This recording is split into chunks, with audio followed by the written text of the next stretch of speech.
Hein? Allez, c'est parti. On avait dit dans le premier show d'abord une des règles qu'on doit apprendre dans le Tanya. Ok? Le Tanya n'est pas un livre, disons, de Chassidut habituel. L'étude de la Chassidut de manière générale, c'est quoi la Chassidut? C'est de la Kabbale. On est d'accord? Donc c'est quoi de la Kabbale? La Kabbale, c'est les secrets de la Torah. Donc Bezrat Hashem, un autre jour on prendra peut-être un jour, si vous voulez noter, on va faire un jour spécialement sur ça. La Kabbale, c'est les secrets de la Torah. C'est-à-dire quoi la Kabbale? C'est quoi par rapport au livre de la Torah? Donc vous notez? Comme ça on va le prendre. On fera un petit stop. Non, peut-être. On fera un petit stop, on va. Ok? Donc maintenant, le Tanya, c'est un livre de base de la Chassidut. Mais le but du Tanya n'est pas essentiellement de nous enseigner la Chassidut ou de la Kabbale. Le but du Tanya, c'est un livre totalement à part entière. Alors on pourrait l'apparenter à d'autres livres de Moussar, ce qu'on appelle. Alors les livres de Moussar, c'est quoi? Les livres de Moussar, de manière générale, c'est des livres qui vont venir et qui vont dire qu'est-ce qu'on a le droit de faire, ce qu'on n'a pas le droit de faire. Je parle dans le spirituel, comment on doit réfléchir, pas réfléchir, ou comment on doit faire plein de choses. Mais le livre de... Donc ça, c'est le Moussar, on en a plein, on a des grands rabbanim, des grands tzadikim, ils ont écrit des livres de Moussar. Mais le livre du Tanya, il a totalement une autre approche. Un autre but. Deux, et une autre manière totale de concevoir le service de Dieu et de quelle manière on l'approche, on l'apprend. Ok? Donc pour cela, malgré tous les centaines de livres qu'on a dans la Chassidut Lubavitch, le livre de Tanya, il a une place totalement à part. Je ne parle pas le livre de Tanya, le livre entier. Pourquoi? Parce que le livre de Tanya entier, il y a plusieurs on avait déjà étudié qu'il y avait quatre livres dans le Tanya. On a le Likutei Amarim, donc on a le Sefer Shel Benoni, la première partie que nous on étudie, tous les mardis. On a le deuxième partie, un peu plus loin, qui va s'appeler Iger et Shara Yichud Haïmouna. Si vous voulez regarder dans le livre, c'est à partir de la page 152. Donc en vérité, le page 150, c'est ce qu'on appelle le Chinuch Katan, c'est une petite lettre du Admor Hazaken, un peu sur la Avodat Hashem de manière générale, mais on peut la prendre aussi pour l'éducation des enfants, mais ça c'est vraiment à part. On a la deuxième partie du livre du Tanya, à partir de la page 152, qui s'appelle Sha'ar Yichud Haïmouna. C'est l'explication, comment on comprend qu'Akadosh Baruch Hu, il est un. Il est un. Donc c'est de l'étude beaucoup plus poussée, qui n'a rien à voir encore une fois avec la première partie du Tanya. Ça on le fait le Shabbat matin très tôt avant la Tfila. C'est vraiment quelque chose de très particulier. Ensuite on a la troisième partie, à partir de la page 180, qui va s'appeler le Igeret HaTshuva. Alors c'est quoi le lien du Igeret HaTshuva? C'est 12 chapitres qui vont enseigner c'est quoi quand Dieu préserve quelqu'un, il fait une avéra, faire la tchouva, c'est quoi faire tchouva, de quelle manière, qu'est-ce qui se passe, etc. Donc ça c'est la deuxième partie, Igeret HaTshuva, troisième partie. Ils ont été écrits par la même personne? Oui. Tout ça c'est le Admor Hazaken, le Rabbi Shneur Zalman. Okay? Et la quatrième partie à partir de la page, donc là aussi c'est encore 12 chapitres, et la quatrième partie c'est à partir de la page 203, donc Kouf Bet, que ça c'est Igeret HaKodesh. Alors Igeret HaKodesh, alors toutes les lettres que les Admorim, que les rabbis Chabad ont écrites, donc alors il y avait plusieurs raisons pourquoi les rabbis ils écrivaient des lettres. Il y avait des raisons tout simplement pour répondre à des questions précises, et il y avait aussi des lettres qu'ils envoyaient à tous les chassidim. Ok? Donc maintenant, comme chez nous, le rabbi, c'est un être extraordinairement kadosh, donc toutes les lettres qui vont sortir, on va les appeler les lettres à Kodesh, les lettres saintes. Ok? Alors maintenant, de manière générale, comme je vous ai dit, ça pourrait venir à des réponses, répondre à des questions précises que les gens lui demandaient, ou bien ça va être des ordres plus généraux. Et donc de la même manière chez le rabbi, on voit ce qu'on appelle tous les livres Igeret HaKodesh. Alors maintenant, dans les livres Igeret HaKodesh, des fois le rabbi répond à des gens de manière précise, à des questions précises, ou bien tout simplement des grands sujets de Chassidut, etc. Maintenant, Igeret HaKodesh, ce sont les lettres que le Admor Hazaken il avait envoyées aux Chassidim, concernant certaines choses, et très souvent on y retrouve à l'intérieur des explications de Chassidut. Donc dans ce livre-là, on a pris essentiellement les lettres que dedans le rabbi il expliquait aussi des sujets de Chassidut. Ok? Donc ça c'est tout le reste, Igeret HaKodesh, dedans on va y voir un peu c'est quoi le principe de la Kabbale, c'est quoi le principe des tzadikim, plusieurs choses qui n'ont rien à voir, maintenant, qui sont des sujets de Chassidut. Maintenant, la première partie qui s'appelle le livre des Bédonim, lui, il a un but extrêmement particulier. C'est quoi le but? C'est comment devenir un Bénoni. On vient d'apprendre dans le Perek Yud On a appris dans le Péricule d'Aleph, donc le 10e chapitre, le 11e chapitre. On vient d'apprendre quelque chose de très particulier. On vient d'apprendre c'est quoi un Racha Veralo, un Racha Vetovlo, un Tzadik Veralo et un Tzadik Vetovlo. Donc on a appris que même, disons, que le Racha Vetovlo, il peut atteindre des niveaux très élevés, faire une Avera de temps en temps, mais ce n'est pas encore le Benoni. On va apprendre dans ce chapitre-là que le Benoni, dans le Péricule Bet, que le Benoni, lui, il ne fait jamais, ne serait-ce qu'une seule Avera. Jamais. Maintenant, le pire, c'est pas un Tzadik, mais le pire, c'est que le Admorazak, il considère que c'est à la portée de chacun. Que c'est déjà un but à atteindre déjà en soi. C'est un but à atteindre en soi. C'est à la portée de chacun. Si maintenant c'était pas à la portée de chacun, il n'y a pas écrit. Donc là ici, le Benoni, c'est à la portée de chacun. Maintenant vous allez me dire, mais excusez-moi, ne jamais faire une Avera, même dans la pensée, c'est à la portée de chacun. Ben, la Morazaka dit oui, c'est à la portée de chacun. Yes, we can. Comment? Yes, we can. C'est à la portée de chacun. Mais le problème, c'est que nous, on a l'impression que de faire quelque chose comme ça, c'est impossible. Et bien, tout le livre du Sefer Shel Benoni, le Admorazaken va passer les 53 chapitres à expliquer comment ça a porté de chacun. Là, on va commencer le chapitre comment? Alors maintenant, jusqu'à maintenant, on a appris qu'est-ce que c'est.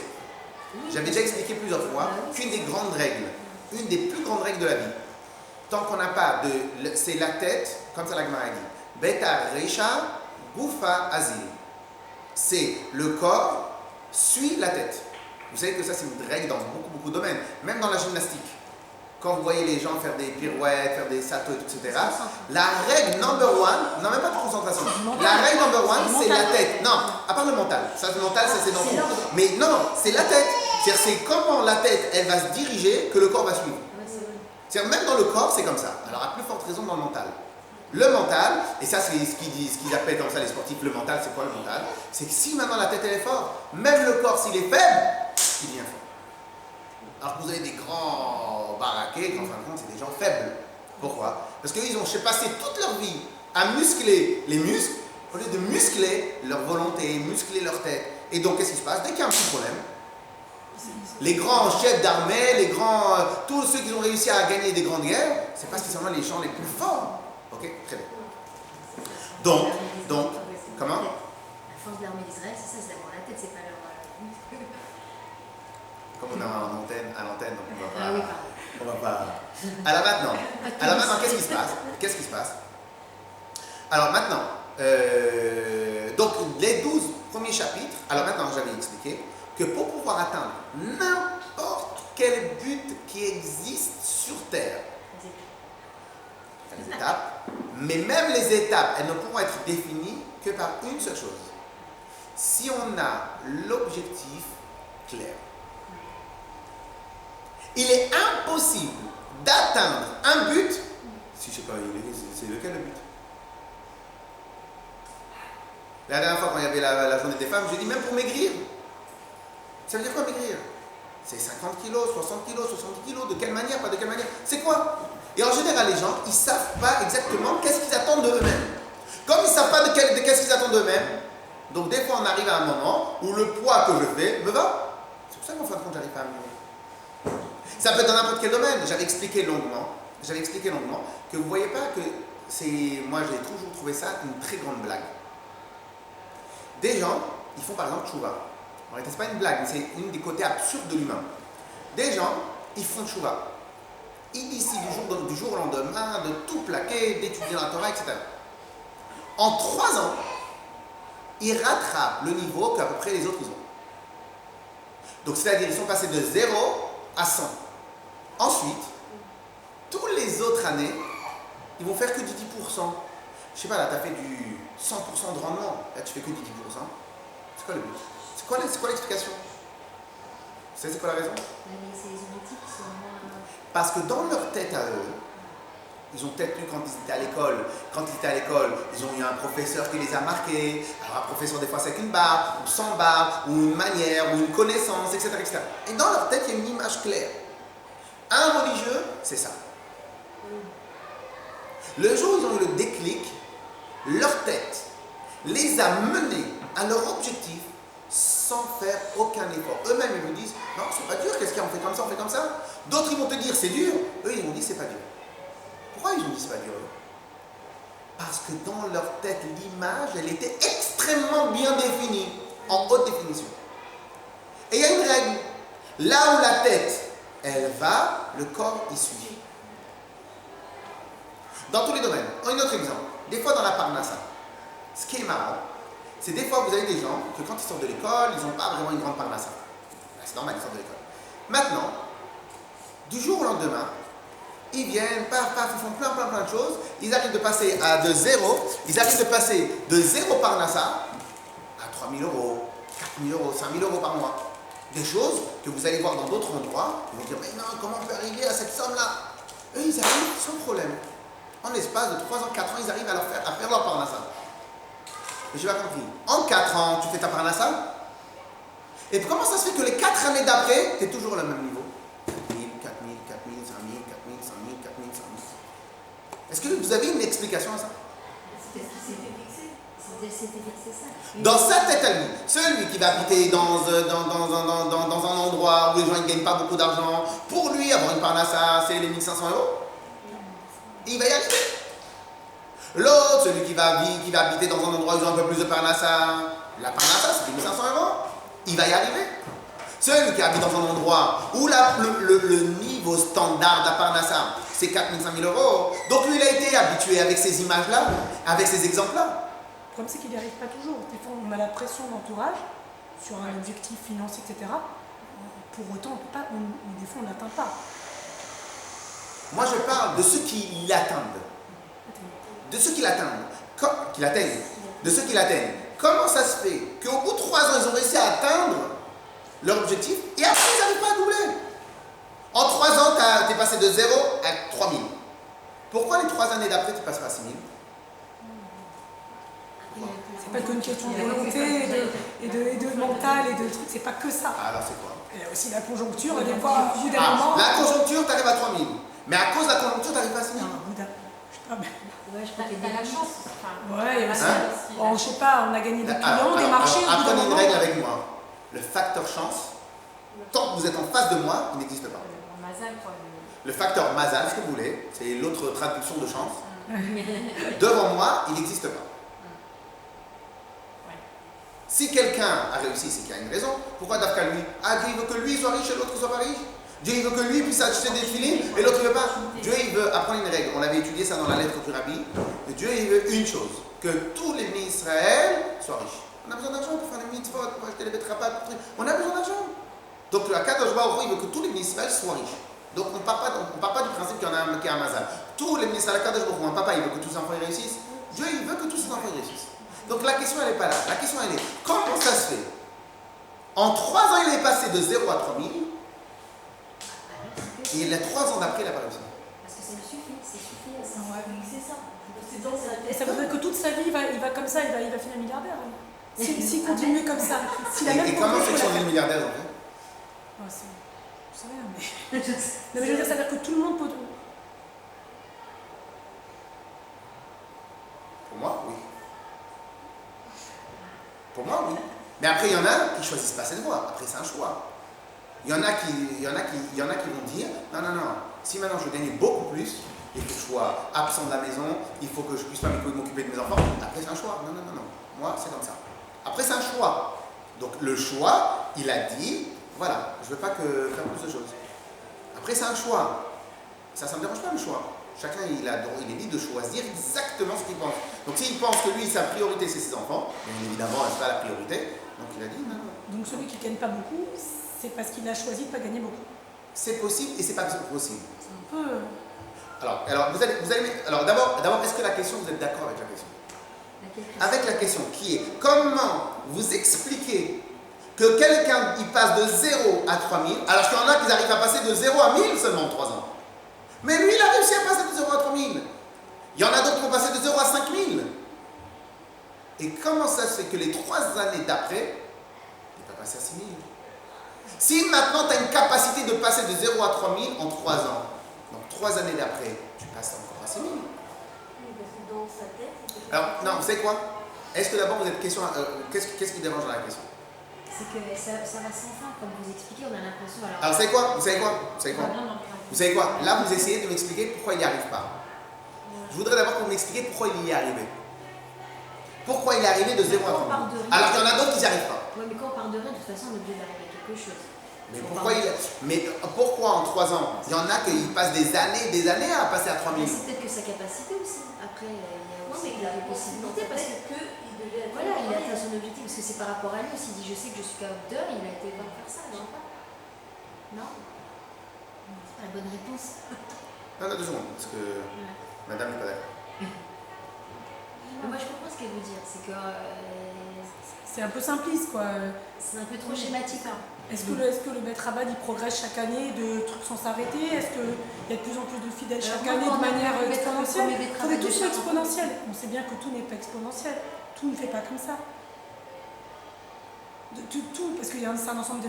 C'est pas juste une question de volonté, de mental, d'objectif, de toi.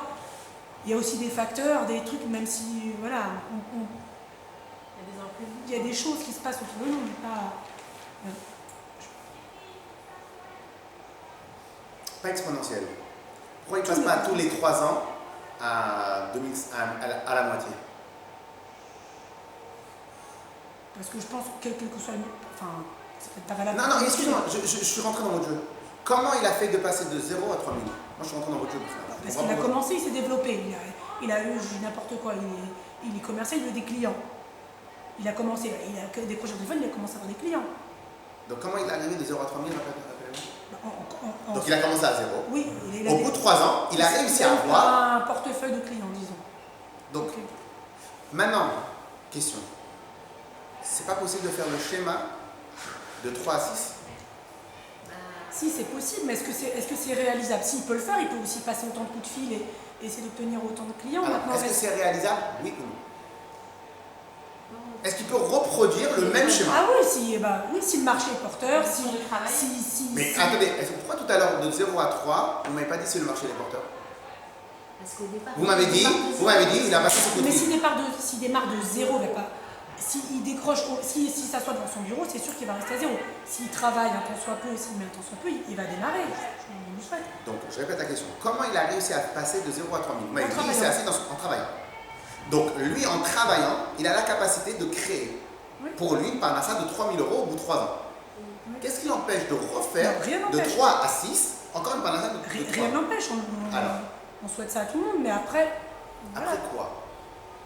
il tient pas autant, s'il doit passer autant de temps au téléphone, est-ce qu'il a le temps de doubler autant les clients? Voilà. Il prend un secrétaire.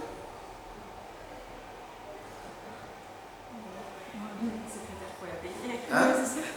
Alors peut-être qu'à un moment, au lieu de passer du 0 à double, peut-être qu'il va passer de 0 à 40%. Voilà, ils allaient bientôt me frapper. Vous voyez, madame. On n'en pouvait plus. On était d'accord. C'était pour ça que j'étais un peu comme ça.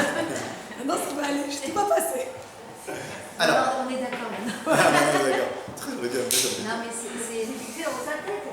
Hein? C'est suffisant dans sa tête. Oui, mais parce que alors, vous voyez ou pas le problème ou pas? Ouais, je comprends. Pour moi, c'est bien pour moi de gagner 3000, alors je vais super pour les. Et maintenant, la même question, je la pose ailleurs. La même question, je la pose ailleurs.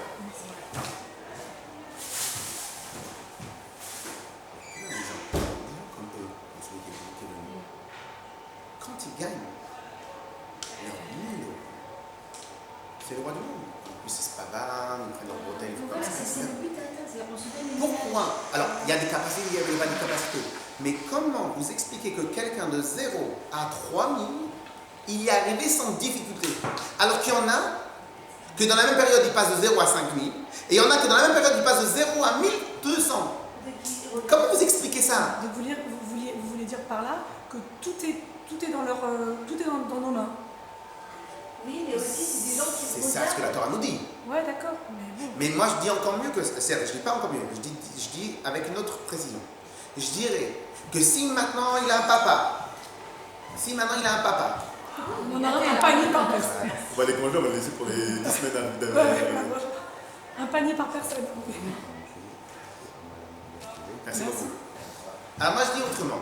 Je dis, si maintenant, je vous donne un exemple. Vous n'avez pas vu que très souvent les papas qui étaient médecins, leurs enfants sortent un peu dans la médecine. Oui, donc ça c'est une image qu'on a, comme vous dites. Donc qu'est-ce qui se passe? Qu'est-ce qui se passe? Qu'est-ce qui se passe? Qu'est-ce qui se passe? L'enfant, lui, il a été habitué toute sa vie à quoi? À Parnassa est égal ça. Ça oui, ça c'est vrai. C'est ce que j'ai dit tout à l'heure.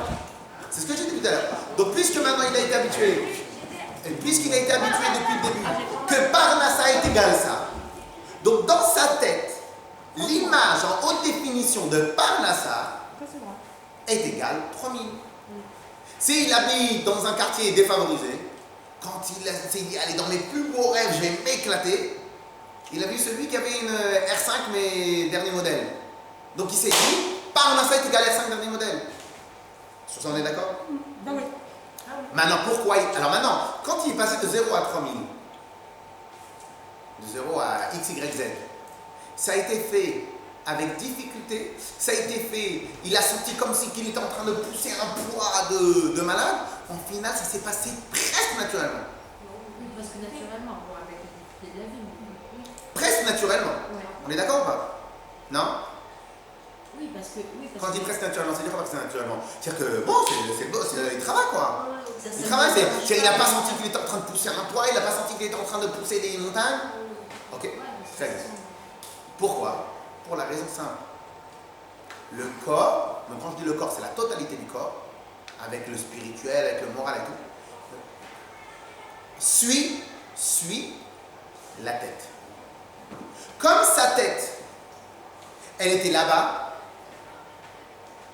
donc la tête l'a mené à cet endroit. Ça veut dire que les autres qui gagnent 1000, ils... Dans leur tête, c'était 1000. Une fois, j'étais dans une usine pour faire de la mayonnaise. Il y avait là-bas un monsieur, un jeune homme. Alors, un monsieur, il a fait toute sa vie professionnelle dans la même boîte. Toute sa vie professionnelle. Il est rentré, il est sorti après 42 années de travail. Toute sa vie professionnelle. Très bien. Maintenant, il n'était pas cadre. Hein. Il poussait des machines, il mettait de l'huile. Bon. Il n'y a pas de saut métier, je dis juste. On n'a pas le droit de se moquer de qui que ce soit. Il y en a un autre jeune, il va avoir 20 ans, et je lui parle comme ça un peu. Il fait, moi j'aimerais bien passer toute ma vie ici. À 20 ans, son objectif, comme c'était la grande usine du village, donc ils ont été, moi j'aimerais bien que toute ma vie je passe ici. J'ai une Parnasse à explorer, je travaille, je suis content, j'ai un statut social, j'ai plein de choses, etc. Très bien. Donc on reprend. Tout va dépendre de quelle était l'image que j'avais. Il voit petit, il gagne petit, entre guillemets. Donc maintenant, vous êtes d'accord avec moi? Ça va. Très bien. Sauf, alors maintenant, vous me demandez, alors est-ce que c'est exponentiel? Ben moi je dis que des fois les gens, dans leur tête, ils pensent qu'il leur est impossible de passer à l'exponentiel. Comme ils pensent qu'il leur est impossible de passer à l'exponentiel, c'est pour ça qu'ils n'y arrivent pas. Et il y en a d'autres qui se disent, mais non, c'est quoi, c'est un jeu? Et je peux passer de 0. Après, évidemment, il y a des limites. On n'a que 24 heures dans la journée. Donc, si on ne sait pas s'organiser, alors on prend quelqu'un qui nous apprend à nous organiser. Si on ne sait pas faire, on ne sait pas déléguer, donc on sera limité, etc., etc., etc. On est d'accord? Très bien. Vous voyez, avec Le plus grand. avec les croissants, tout passe. Vous voyez, j'ai fini par dire oui. La prochaine fois, j'aurai une tartine avec un chocolat. Là, on peut étudier des choses plus profondes la prochaine fois. Oui, il y en a qui ont grandi dans la pauvreté, qui sont devenus milliardaires, par exemple. Oui. Et ils n'ont pas vécu dans un Alors après, parce que eux, dans leur tête à eux, dans leur tête à eux, peut-être, leurs parents, ils étaient peut-être très modestes, mais dans leur tête à eux, les parents, ils ont su éduquer leur enfant pour leur dire ce que tu veux, tu peux faire, par exemple. Il peut aussi y avoir un hasard de la vie qui fait qu'il a travaillé, puis il a eu une opportunité. Moi, j'ai un problème avec le mot hasard. Ah oui, bon, pas hasard. Hasard, chance, tout ça. Parce que vous savez c'est quoi mon problème? Parce que quand on dit hasard, chance, cela veut dire que moi, je ne peux pas l'atteindre. C'est choisi par Dieu. Ça me dérange. Parce que sinon, on va me dire la même chose sur être tzaddik, on va me dire la même chose sur être un chacham, on va me dire la même chose sur savoir chanter, on va me dire la même chose sur tout ça. C'est un hasard. Donc au final, personne n'a le choix. Donc égalité, fraternité, et ce que vous voulez.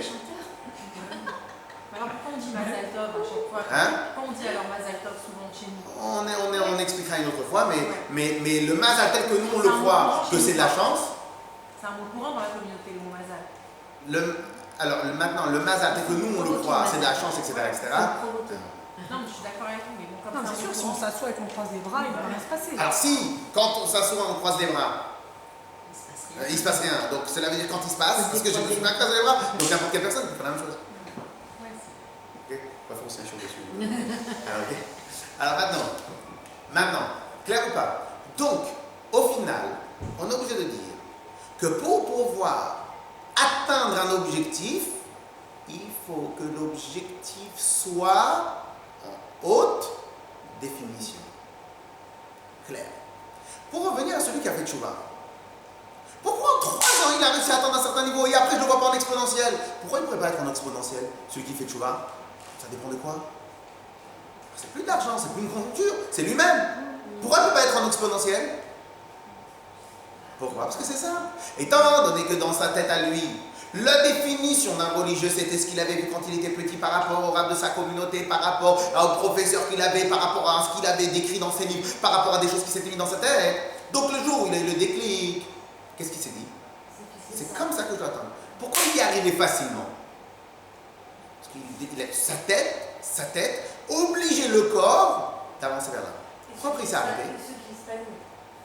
Mais tous ceux qui stagnent, c'est parce qu'ils se sont rassasiés.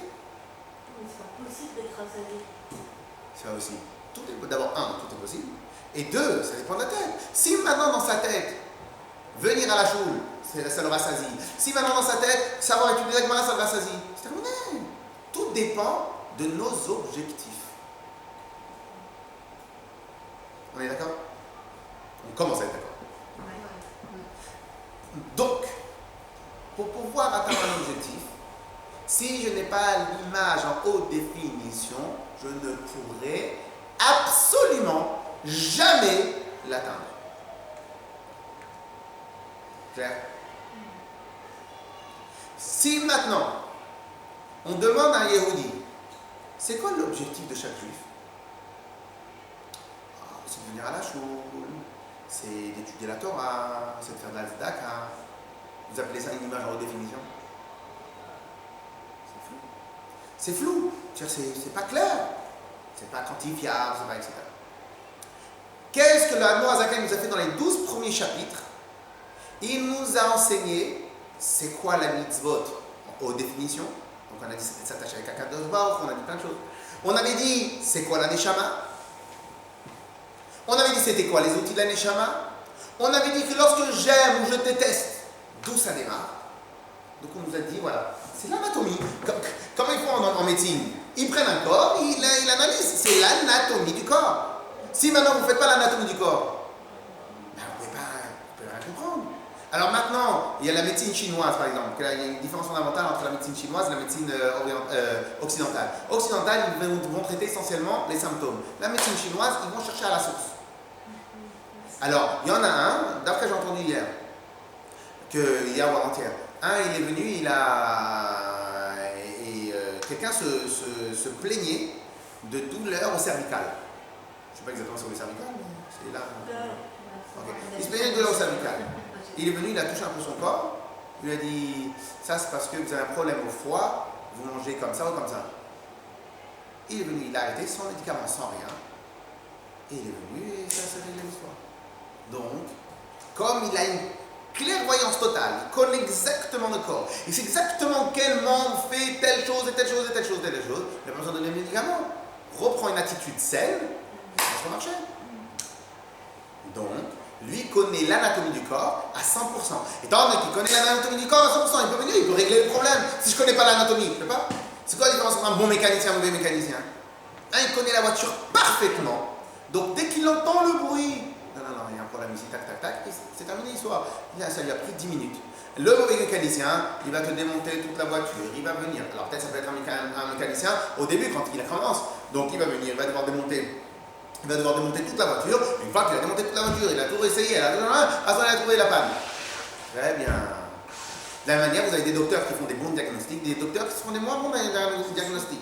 Tout va dépendre de quoi? À combien tu connais le sujet. Il n'y a pas de mystère, il n'y a pas de secret. Très bien. Comment vous voulez que j'arrive à atteindre mon objectif dans le service de Dieu si je ne sais pas quels sont les outils que j'ai à m'apporter? Si je ne sais pas c'est quoi la Neshama, si je ne sais pas c'est quoi la Nefesh Elokit, l'âme divine, si je ne sais pas c'est quoi les outils de la Neshama qui sont Chochma, Bina, Dat, à quoi ça sert, après qui vont eux-mêmes créer, Chesed, Goura, Tiferet, Netzah, Prod, Yesod, Malchut. Si après je ne sais pas c'est quoi le corps c'est la pensée, la parole et l'action. Donc si maintenant je veux dire, ah tu as fait une Avera, mais c'est quoi une Avera? Alors une Avera ça va être contre Akadosh Baruch Hu, mais une Avera ça peut être gros, ça peut être fin. Cette Avera là en elle-même c'est